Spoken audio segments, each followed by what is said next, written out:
आज की video tense में से सिंपल प्रेजेंट टेंस के बारे में है और you can say present indefinite.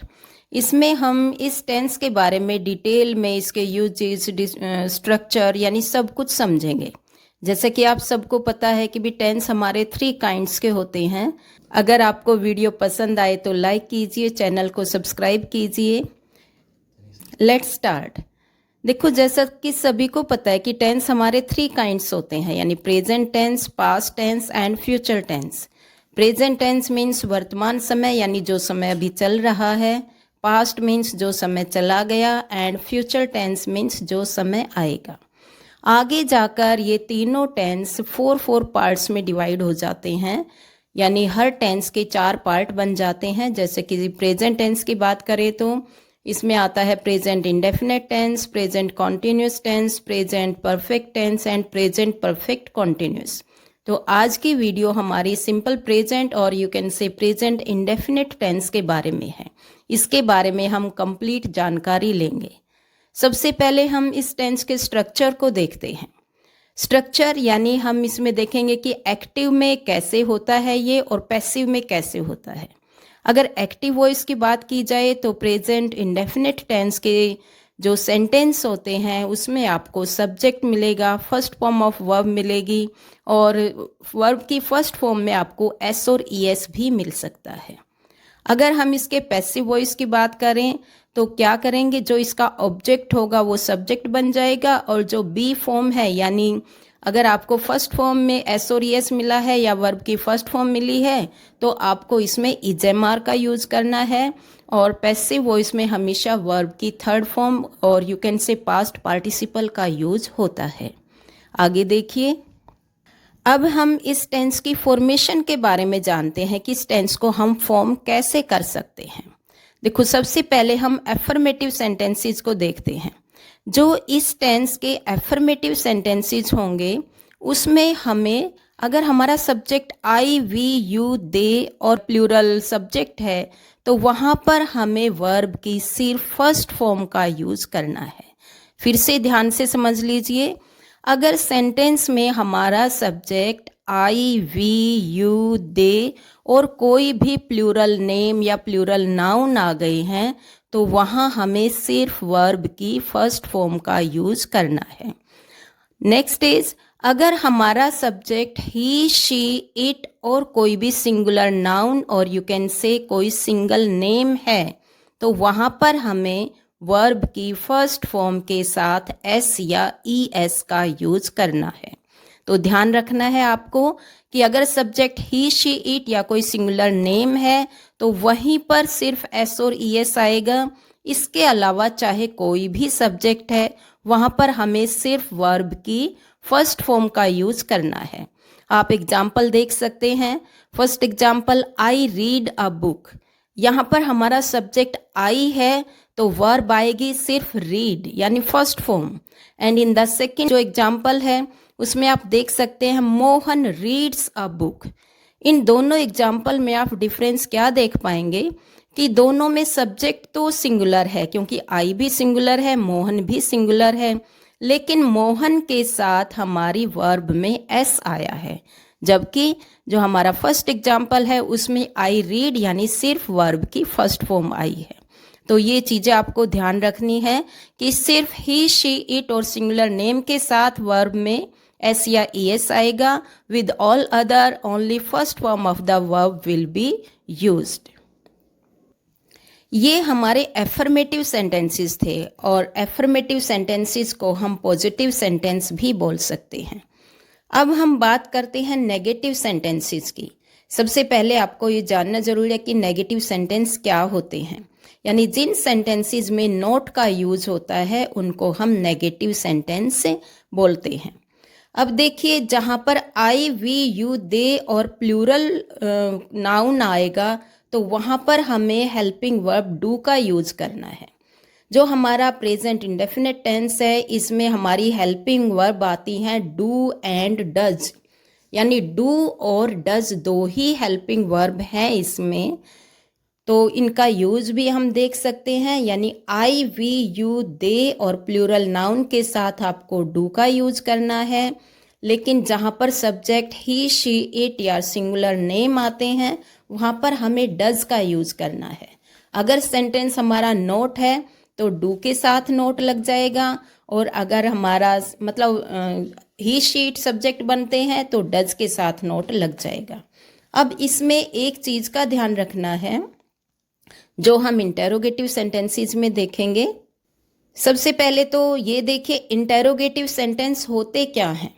Interrogative का मतलब, जैसे इंटेरोगेशन का मतलब होता है क्वेश्चन पूछना। तो इंटेरोगेटिव सेंटेंसेस यानी जिन सेंटेंसेस में कोई ना कोई क्वेश्चन पूछा जाता है उसको हम बोलते हैं इंटेरोगेटिव सेंटेंस। अब इंटेरोगेटिव सेंटेंसेस अगर हमारे प्रेजेंट इंडेफिनिट टेंस के हैं तो उनकी फॉर्मेशन हम कैसे बनाएंगे।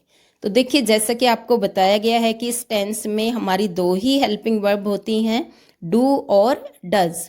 तो जब हमारे सब्जेक्ट से पहले अगर हेल्पिंग वर्ब आती है तो वहाँ पर हमारा इंटेरोगेटिव सेंटेंस फॉर्म हो जाता है, यानी बन जाता है। तो इंटेरोगेटिव सेंटेंस की फॉर्मेशन में आपको यही देखना है कि before subject you have to use helping verb. आगे देखिए, जैसे आप इसमें भी देख सकते हैं एग्जाम्पल में, डू यू प्ले फुटबॉल। इसमें क्वेश्चन, यानी जो इंटेरोगेटिव सेंटेंस होते हैं वहाँ पर हमारा क्वेश्चन मार्क आता है। तो ये ध्यान रखना है कि in each interrogative sentence you have to put question mark. Next is, does Anil sing a song.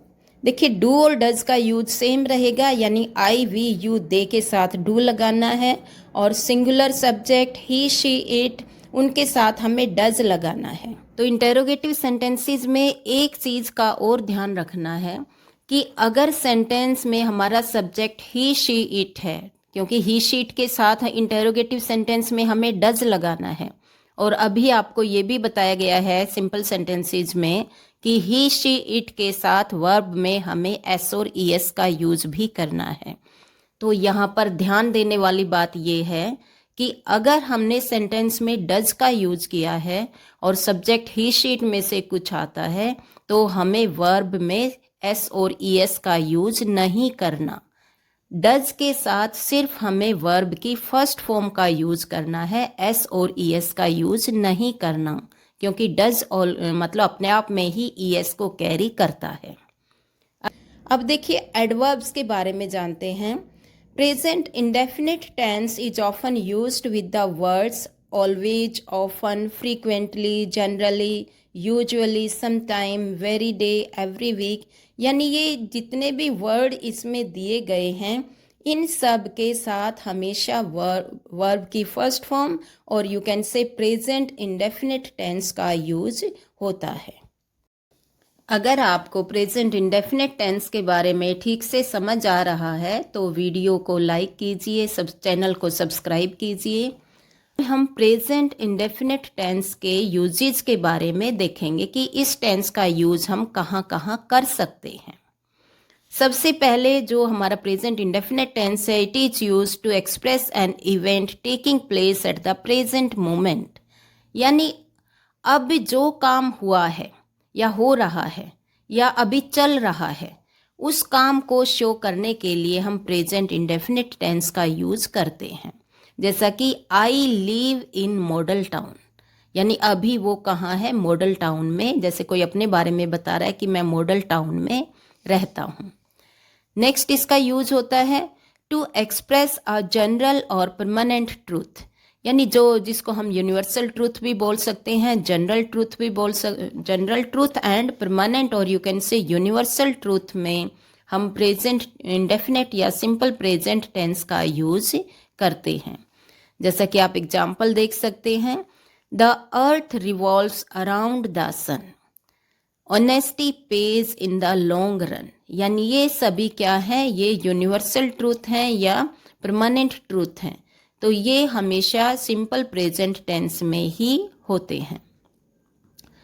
Next इसका यूज है टू एक्सप्रेस डेली रूटीन और ए हैबिचुअल और कस्टम, यानी किसी आदत संबंधी काम को दिखाने के लिए, किसी कस्टम को दिखाने के लिए हम इस टेंस का यूज करते हैं।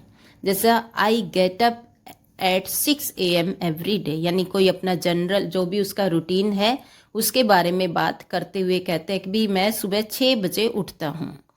Next is he goes out for a walk every day. ये भी किसी की आदत के बारे में बताया गया है कि भाई वह डेली वॉकिंग के लिए जाता है। तो प्रेजेंट टेंस यानी प्रेजेंट इंडेफिनिट टेंस हमारा हैबिचुअल एक्शन को शो करने के लिए यूज होता है, यूनिवर्सल और जनरल ट्रूथ को शो करने के लिए, और किसी भी कस्टम या फिर हम ये भी कह सकते हैं कि जितने भी हमारे थॉट होते हैं वो सभी थॉट हमारे प्रेजेंट इंडेफिनिट टेंस में ही लिखे जाते हैं। Next use is to express an action which must happen in the near future. Present indefinite tense near future में होने वाले कामों या एक्शन को शो करने के लिए भी यूज होता है। जैसा कि आप एग्जाम्पल में देख सकते हैं, Ravi goes to England next year, यानी उसे जाना तो नेक्स्ट ईयर है, बट ये कि नेक्स्ट ईयर क्या है, वो उसके लिए नियर फ्यूचर है, नियर फ्यूचर को शो कर रहा है। नेक्स्ट यूज टू रीड और write a subordinate clause when main clause refers to future. अब यहाँ पर थोड़ा सा आपको क्लोजेस के बारे में जानकारी कर लेना जरूरी है। देखिए हमारी जो होती हैं यानी एक subordinate close and main close, तो यहाँ पर जो बात की गई है प्रेजेंट इंडेफिनिट टेंस के यूज की, ये कहता है कि जब हमारी मेन क्लोज फ्यूचर को रेफर करती है तो वहाँ पर सबऑर्डिनेट क्लोज में हमारा प्रेजेंट इंडेफिनिट टेंस यूज होता है। आप एग्जाम्पल को समझने की कोशिश कीजिए। जैसे कि कहता है if you work hard you will pass. इस सेंटेंस में आप देख सकते हैं कि दो पार्ट हैं, एक है इफ़ यू वर्क हार्ड और नेक्स्ट पार्ट है यू विल पास। इसमें जो पार्ट यू विल पास है, वर्क हार्ड, ये अपने आप में मतलब स्टैंड कर सकता है, अपना मीनिंग अकेले शो कर सकता है, तो इसको हम बोलेंगे मेन क्लोज। और जो है इफ़ यू वर्क हार्ड, ये हो गया सबऑर्डिनेट, यानी इसको अपना मीनिंग क्लियर करने के लिए यू विल पास यानी इस पार्ट पर डिपेंड होना पड़ रहा है। और आप सिंपली आप ये समझ सकते हैं कि इस सेंटेंस के जिस पार्ट में कोई कंजक्शन आता है उसको हम बोलेंगे सबऑर्डिनेट क्लोज, और जो पार्ट अपने आप में अकेला स्टैंड कर सकता है या मीनिंग क्लियर कर सकता है उसको हम बोलते हैं मेन क्लोज। तो यहाँ पर समझने वाली बात ये है कि अगर हमारी मेन क्लोज फ्यूचर टेंस में है तो सबऑर्डिनेट क्लोज में हमें प्रेजेंट इंडेफिनिट टेंस का यूज करना है। नेक्स्ट एग्जाम्पल आप देख सकते हैं, they will come out when the bell rings. इसमें भी आप देख सकते हैं कि इस सेंटेंस में दो पार्ट हैं। First is they will come out, यानी ये पार्ट अपने आप में अकेला मीनिंग क्लियर कर रहा है। लेकिन अगर इस पार्ट को देखें व्हेन द बेल रिंग्स, ये अपने आप में अकेला मीनिंग क्लियर नहीं कर पा रहा, यानी वर्ड्स मीनिंग दे रहे हैं बट एक कंप्लीट मीनिंग नहीं आ रहा। व्हेन द बेल रिंग्स, इसको समझने के लिए हमें इससे पहले वाले पार्ट की जानकारी का होना जरूरी है। तो इसमें भी दे विल कम आउट ये हमारी मेन क्लोज हो गई, and when the bell rings ये हो गई सबऑर्डिनेट क्लोज।